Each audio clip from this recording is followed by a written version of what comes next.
Hello दोस्तों, नमस्कार। Stock market share channel में आपका स्वागत है। अभी हम बात करने वाले हैं अशोक लेलैंड लिमिटेड कंपनी की, क्योंकि इसके संबंध में जो आज इसका Q4 का रिजल्ट जारी होना था वो जारी होता हुआ दिखाई दे रहा है। तो हम इसमें अब देखने की कोशिश करेंगे कि आखिर इस कंपनी ने जो अपना Q4 का रिजल्ट निकाल के दिया है वो पॉजिटिव दिया है या निगेटिव। अगर पॉजिटिव दिया है तो इसका क्या मार्केट पर प्रभाव पड़ता हुआ दिखाई दिया है, और ये नेगेटिव अगर दिया है तो इसका मार्केट पर क्या प्रभाव पड़ता हुआ देखने को मिल रहा है। साथ ही साथ हम इसमें ये भी देखने की कोशिश करेंगे कि ये जो कंपनी ने मैनेजमेंट में कुछ बदलाव भी किए हैं और ये जो बदलाव किए हैं उसमें ये क्या करते हुए दिखाई दे रहे हैं। तो चलिए दोस्तों, बिना किसी देरी के वीडियो शुरू करते हैं और ये जो Q4 का रिजल्ट निकल के सामने आया है उसे पूरा डिटेल से पढ़ने की कोशिश करते हैं। तो आप यहाँ पर देख रहे हैं कि 24 मई का डेट पड़ा हुआ है और ये जो मार्केट ओपन था उसी समय ये अपना रिजल्ट जारी करते हुए दिखाई दिए हैं। और ये जो रिजल्ट जारी करे हैं उसमें इन्होंने न केवल स्टैंड एलोन डेटा जारी किया है बल्कि जो कॉन्सोलिडेटेड रिजल्ट है वो भी जारी करते हुए दिखाई दिए हैं। तो इसमें हम जो देखने वाले हैं वो इसका कॉन्सोलिडेटेड जो रिजल्ट है उसे ही देखने वाले हैं, क्योंकि जो कॉन्सोलिडेटेड रिजल्ट होता है उसमें न केवल स्टैंड एलोन से संबंधित डेटा शामिल होता है बल्कि इसके संबंध में जो सब्सिडरी कंपनियां काम करती रहती हैं उनका भी डेटा ये शामिल करके फिर इस रिजल्ट को तैयार करते हैं। इसलिए इसमें हम जो कॉन्सोलिडेटेड रिजल्ट है उसे पूरा विधिवत तरीके से पढ़ते हुए दिखाई देने वाले हैं। अब हम अगर बात कर लें यहीं पे इनके सब्सिडरी कंपनियों की, तो यहाँ पे आप देख रहे हैं कि ये जो कंपनी है फिलहाल लगभग 15 सब्सिडरी कंपनियों के माध्यम से काम करते हुए दिखाई देती है, जिसमें जो पहली है वो हिंदुजा लेलैंड फाइनेंस लिमिटेड है, जो गल्फ एसएल जो मोटर लिमिटेड है, ग्लोबल टीवीएस बस है, एचएलएफ है, ऑपरेटर है, अशोक लेलैंड नाइजीरिया है, चिली है, इंडिया है, और इसके अलावा जो GmbH है, यूएई है। अर्थात ये कहने का मतलब ये है कि इसकी जो भी सब्सिडरी कंपनियां हैं वो न केवल साउथ अफ्रीकन कंट्रीज में हैं बल्कि ये यूएई में भी इसकी कंपनी होते हुए दिखाई देती है। इसके अलावा कुछ ज्वाइंट वेंचर भी करते हुए दिखाई देती है, और साथ ही साथ ये जो कंपनी है फिलहाल 3 एसोसिएट्स के माध्यम से भी काम करते हुए देखने को मिलती है। और ये जो एसोसिएट काम करते हैं ये लंका जो अशोक लेलैंड है वहाँ पे ये काम करते हुए दिखाई देते हैं। तो इस हिसाब से आप कह सकते हैं कि लगभग 21 सब्सिडरी और जो ज्वाइंट वेंचर और एसोसिएट्स हैं उसके माध्यम से ये काम करते हुए दिखाई देती है, और इनका भी डेटा जो कॉन्सोलिडेटेड रिजल्ट निकल के सामने आया है उसमें शामिल होता हुआ देखने को मिलेगा।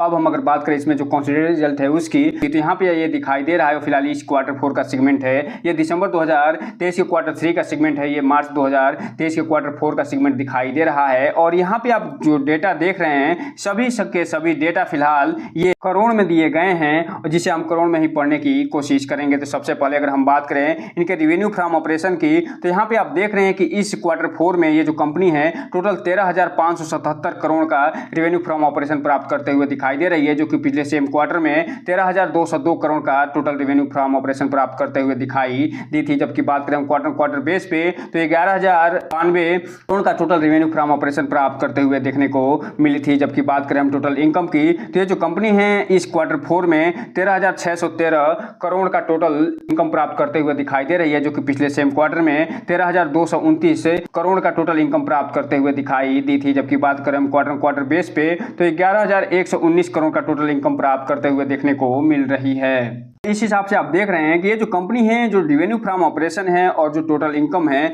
उसमें न केवल ईयर ऑन ईयर बेस पे अच्छी खासी प्रदर्शन करते हुए दिखाई दे रही है बल्कि क्वार्टर बेस पे भी ये जबरदस्त तरीके से कंपनी प्रदर्शन करते हुए देखने को मिल रही है। हम अगर बात कर लें यहीं पे इसके टोटल एक्सपेंस की, तो चूंकि आप जानते हैं कोई भी कंपनी अगर इनकम प्राप्त करती है तो कुछ एक्सपेंस भी करते हुए दिखाई देती है। तो यहाँ पे आप देखिए इस Q4 में ये जो कंपनी है फिलहाल टोटल 1237 करोड़ का एक्सपेंस करते हुए दिखाई दे रही है, जो कि पिछले सेम क्वार्टर में 1285 करोड़ का एक्सपेंस करते हुए दिखाई दी थी। जबकि बात करें क्वार्टर बेस पे तो 10,155 करोड़ का टोटल एक्सपेंस करते हुए दिखाई दे रही है। तो इस हिसाब से आप देख रहे हैं कि इस कंपनी का जो ईयर ऑन ईयर बेस पे जो एक्सपेंस है वो फिलहाल फ्लैट दिखाई दे रहा है, लेकिन क्वार्टर बेस पे ये जो कंपनी है उसका एक्सपेंस बढ़ता हुआ देखने को मिल रहा है। अगर हम बात करें इसके प्रॉफिट बिफोर टैक्स की, तो ये जो कंपनी है वो फिलहाल जो प्रॉफिट बिफोर टैक्स निकाल के दी है इस Q4 में वो 1515 करोड़ का टोटल प्रॉफिट बिफोर टैक्स निकाल के दी है, जो कि पिछले सेम क्वार्टर में 1210 करोड़ का प्रॉफिट बिफोर टैक्स निकाल के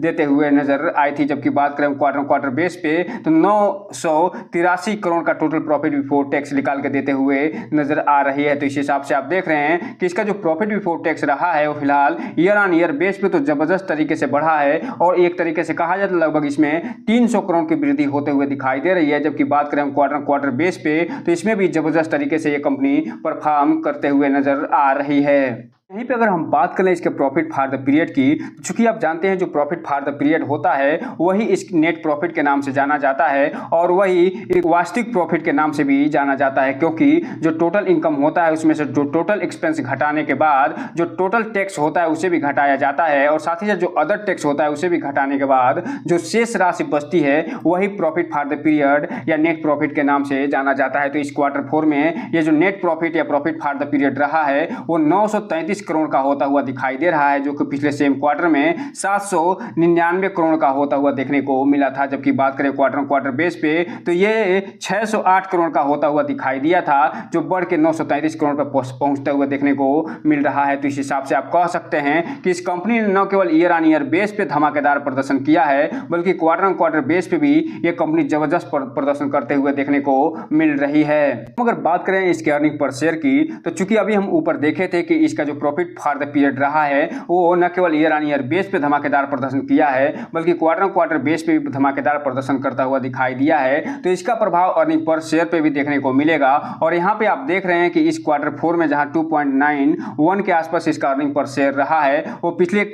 सेम क्वार्टर में अर्थात मार्च 2023 के क्वार्टर 4 में ये 2.56 के आसपास इसका अर्निंग पर शेयर होता हुआ दिखाई दिया था। जबकि बात करें हम क्वार्टर बेस पे तो 1.91 के आसपास इसका अर्निंग पर शेयर होता हुआ देखने को मिल रहा है। तो इस हिसाब से आप कह सकते हैं कि ये जो कंपनी है इसका जो अर्निंग पर शेयर है उसमें न केवल ईयर ऑन ईयर बेस पे जबरदस्त वृद्धि हुई है बल्कि क्वार्टर बेस पे तो उससे भी अच्छा प्रदर्शन करता हुआ ये कंपनी नजर आ रही है। कुल मिलाकर अगर हम बात करें इस कंपनी के बारे में तो इस कंपनी ने जो Q4 का रिजल्ट निकाल के दिया है वो फिलहाल बहुत ही जबरदस्त रिजल्ट निकाल के दिया है और ये जो कंपनी हर एक मायने में अच्छा प्रदर्शन करते हुए दिखाई दे रही है। इसलिए अगर हम इसे स्टार के रूप में देना हो तो इसे हम 4 से 5 स्टार जरूर देते हुए नजर आएंगे।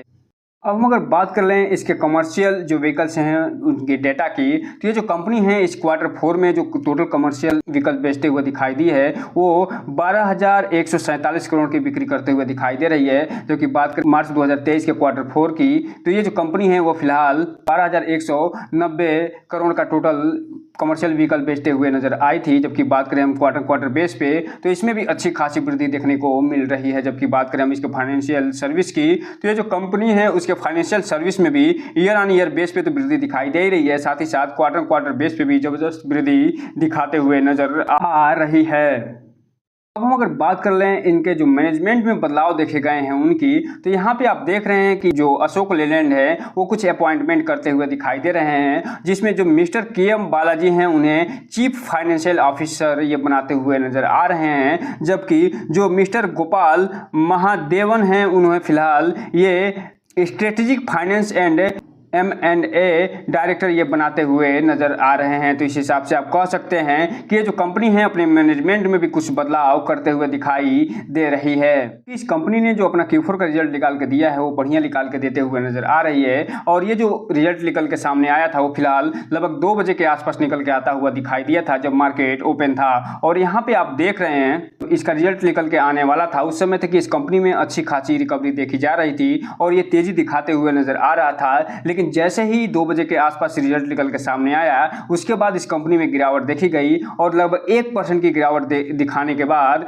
ये कंपनी फिलहाल 210 रुपये 55 पैसे पे बंद होते हुए दिखाई दे रही है। अर्थात कहने का मतलब ये है कि ये जो Q4 का रिजल्ट निकाल के दिए है इस कंपनी ने वो उसको मार्केट ने बिल्कुल भी पसंद नहीं किया है। अगर मार्केट पसंद किया होता तो ये जो लाल निशान दिखाई दे रहा है ये हरे निशान में बंद होता हुआ दिखाई देता। अब हम अगर बात करें इसके 5 दिन के चार्ट पैटर्न की तो 1% का रिटर्न निकाल के दिया है। जबकि बात करें 1 महीने के चार्ट पैटर्न की 19% का, जबकि बात करें 6 महीने के चार्ट पैटर्न की तो 17 से 18% का, जबकि बात करें एयरटेल डेट की तो 13 से 14% का रिटर्न निकाल के देता हुआ नजर आ रहा है। जबकि बात करें 1 साल के चार्ट पैटर्न की तो 44 से 45% का, जबकि मैक्सिमम चार्ट पैटर्न की बात करें तो ये जो कंपनी जब से लिस्ट हुई है तब से लेकर अभी तक 9,216% का रिटर्न निकाल के दे चुकी है। अब ये देखना दिलचस्प रहेगा कि जब सोमवार को मार्केट खुलेगा तो ये कंपनी के द्वारा जो रिजल्ट पेश किया गया है इसको मार्केट कैसे लेता है। अगर मार्केट ऐसे ही इस प्रकार आज इसे लेता हुआ दिखाई दिया है, ऐसे ही लेता है, तो हो सकता है इसमें गिरावट लगातार कंटिन्यू रहे,